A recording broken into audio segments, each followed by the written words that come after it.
Here we have the 4-hour price chart for Tesla Incorporated, stock ticker TSLA. Here we can see that the stock is trading under a fair bit of selling pressure to close the current trading period. We are getting a bit of a strong red candle on the 4-hour chart. This does signal, some potential downside here coming up, as it does come after a period of lower highs that have been seen on the shorter term time frames. So overall, what we've really been looking at here is this 271 figure, and then this sort of inability to break above that level once again. The next significant high here comes in at 265.60. So this does show that we have been unable to retest these prior levels. If we kind of drill in here a bit, we can see that, oops, that's the wrong indicator. If we drill in here a bit, we can see that we're forming a bit of a symmetrical triangle here at these upper levels. And this does suggest that we are in for a bit of a period of indecision here. We're sort of trading into the apex of this triangle. And we're going to need to see a break above or below one of these trend lines in order to really get the next direction here. Currently, the overall bias here does remain positive, and we'll kind of go over some of the reasons why that is the case. So, in particular, we have to point to this upward sloping trend line in the relative strength index. This does suggest that broader trend momentum does remain positive. Recently, we have moved into overbought territory, and it was really heavily overbought territory. We reached extreme readings here with the RSI moving well above 90. We hit levels actually above 94, which is quite uncommon to see. I mean, you generally don't see really any asset, let alone a stock, and definitely let alone a Mag 7 stock, a mega cap stock, trade in these types of regions for very long. And we really did hold this period for quite a while.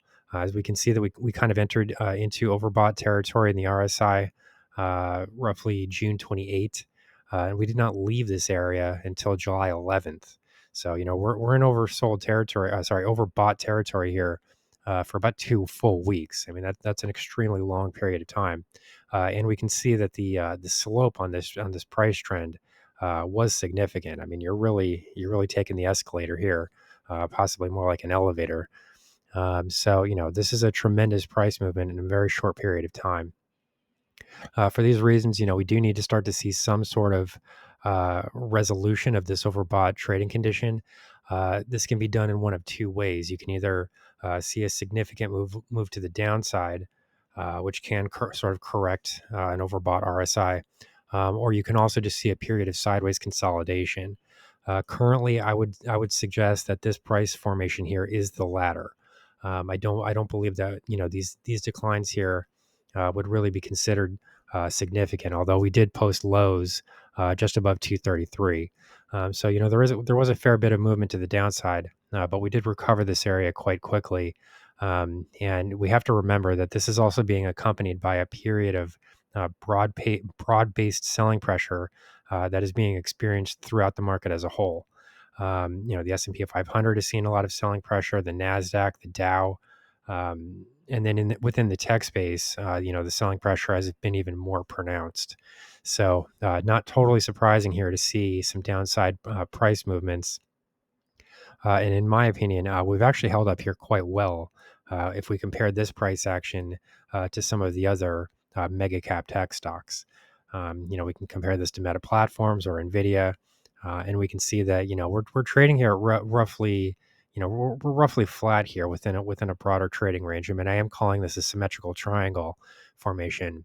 But we're really trading within a 271, 233 trading range, and we're currently roughly near the midpoint of that range. So overall, I do expect that we are going to see a breakout of this symmetrical triangle here relatively soon. This will give us a little bit of trend direction here going forward, and then we will be able to refocus on some of the longer term trend patterns and price levels in order to kind of identify some upside price targets here going forward. As we can see, the share price is trading convincingly above this 265.12 high that was posted on the 20, the second half of December 2023. So, even with these recent declines, we're still managing to, hold those areas without significant rejections.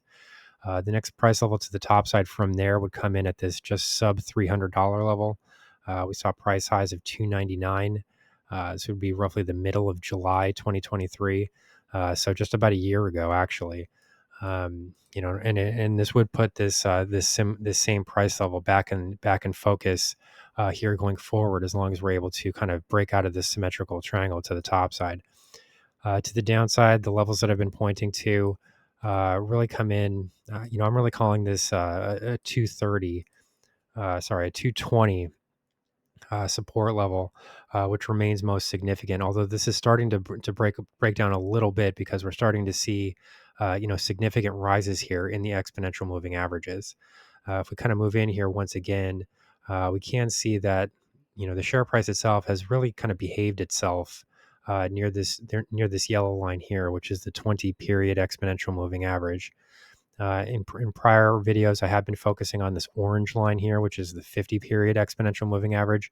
But prior price rallies were so sharp that we're really starting to see some significant upside price movements in these exponential moving averages. So previously I've been pointing to this 220 level. I'm going to have to start to revise this relatively soon. If we don't see some fairly significant declines here quickly, this is probably going to start moving up, because moving average support levels are going to continue to support the stock at higher and higher levels. Overall, the selling pressure here has not been as dramatic as it has been in other stocks. So in that sense, it would be surprising that we haven't seen a bit more of a decline here, and a bit more of a buying opportunity for people that are looking to kind of buy on dips here. Um, but overall, we may have to wait for a bit longer here for this 100 period exponential moving average to rise back into this 220 level. And then that would give us some additional confirmation of a situation where it would be possible to buy on dips in the event that we do see lower prices. The scope for that to happen, that window is sort of closing if we don't see it relatively soon, because we should also start to see some further gains in some of these other stocks like Nvidia and Meta Platforms. So if we do start to see some broader shifts in the general market trend, that could prevent the stock from heading much lower from here. And then we could just be completely focused on these topside tests of prior resistance levels. So here's the current market analysis for Tesla Incorporated, stock ticker TSLA.